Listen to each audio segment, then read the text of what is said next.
Showtime Sean Porter. Please check out Jay Calderon Boxing Talk on YouTube. God bless you. What's up, y'all? It's your boy, Jay Calderon of Fight Hook News and Stand Clear Entertainment, and we're about to bring you this week's Boxing Talk. The sweet science of boxing is back, and I'm very happy. ESPN and Top Rank have been bringing you some low-level cards for the past couple of weeks. I know I haven't made a boxing video in a very long time since this pandemic has hit, but there hasn't been really anything interesting for me to talk about since the sports world came to a halt.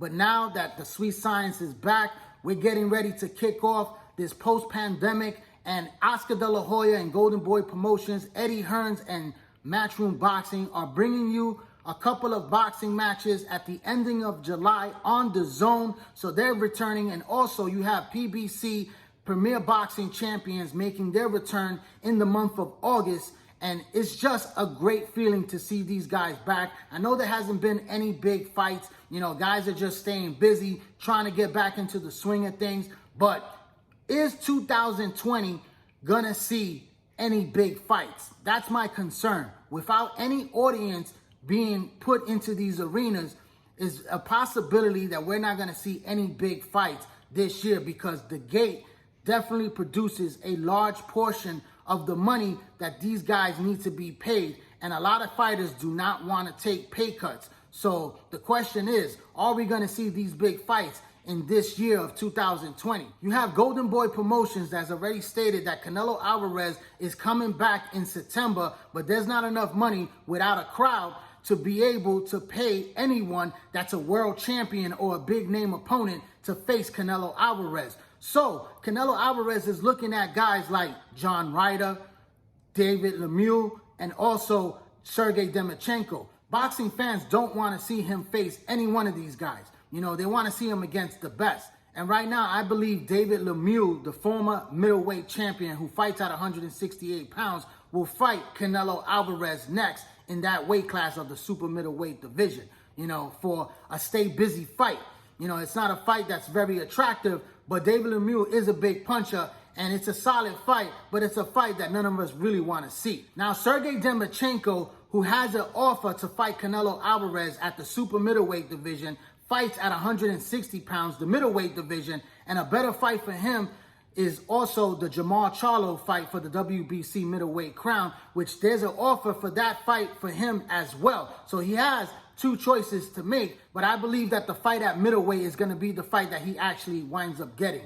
Now, you also have Top Rank pushing back the Vasily Lomachenko versus Teofimo Lopez fight to the month of October, and then you have Tyson Fury versus Deontay Wilder for the month of December, because they're waiting to see if fans will be able to return back to the arenas and also stadiums so they can hold these big fights, because the fans make a very big portion of the money to be able to pay these fighters. You know, they could do pay-per-view, they could have sponsors and all these things, but they also need that live gate so that they could be able to produce enough money so that everyone could get paid. And that's a very big question mark with this pandemic, with this second wave. You also have PBC fighters out there, guys like Mayweather Promotions, which has Gervonta Tank Davis that's supposed to fight Leo Santa Cruz. You have Danny Garcia versus Errol Spence Jr. for the welterweight crown. These are big fights. Also, Manny Pacquiao, what's his decision?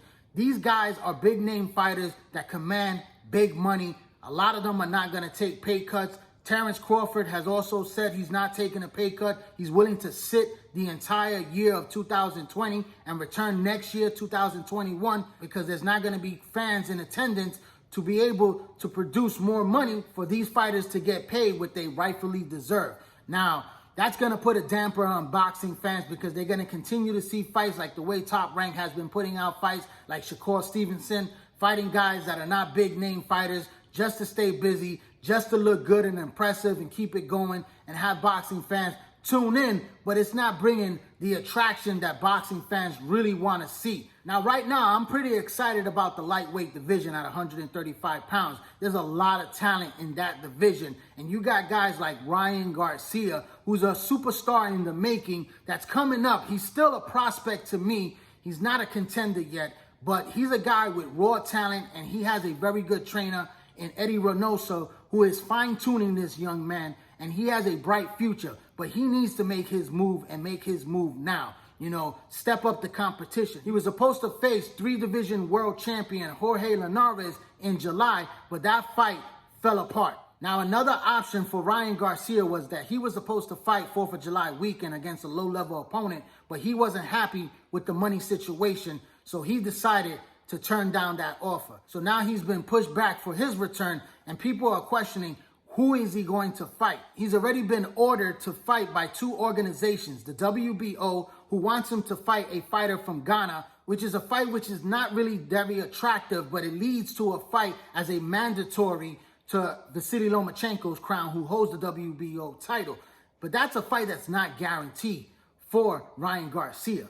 Golden Boy Promotions is not going to take one of their golden eggs and take them over to ESPN to fight Lomachenko, where he has a contract on that network.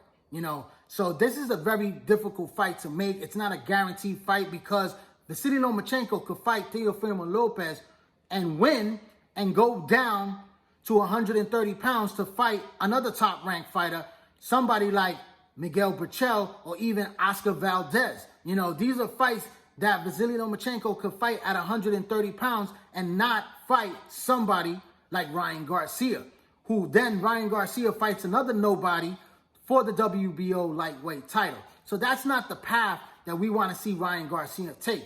The WBC has also ordered Ryan Garcia to take on Luke Campbell, who is a proven fighter, a top guy in the lightweight division that has been up against guys like Jorge Linares and also Vasily Lomachenko. And this is a true test for a guy like Ryan Garcia. At this point in his career, this is a real fight for Ryan Garcia to show his potential and see how great of a fighter he really is to beat a guy like Luke Campbell. And I believe that it's a 50-50 fight in my book. This is what's going to tell people where Ryan Garcia is in his career by his performance against Luke Campbell. And that makes him an interim WBC champion, that bout right there, and leads him into the mandatory spot to face WBC champion at 135 pounds, Devin Haney. And that's a matchup where we've been wanting to see for quite some time. These guys have been going back and forth on social media, in person. They're good friends. They have a history in the amateurs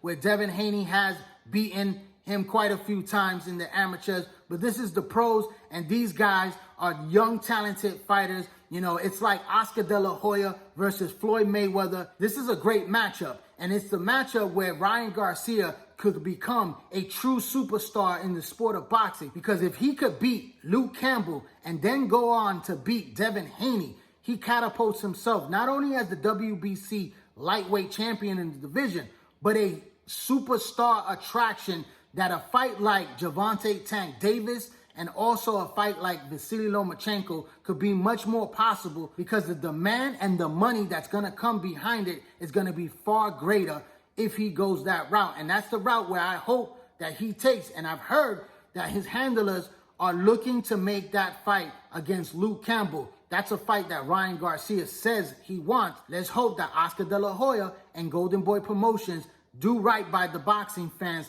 by making that type of fight, because we did miss out on the Jorge Linares fight that we were hoping to see Ryan Garcia shine in that fight, because that was a true test for Ryan Garcia. But this is the route that he should definitely go. We're hoping to see big fights like Danny Garcia and Errol Spence Jr.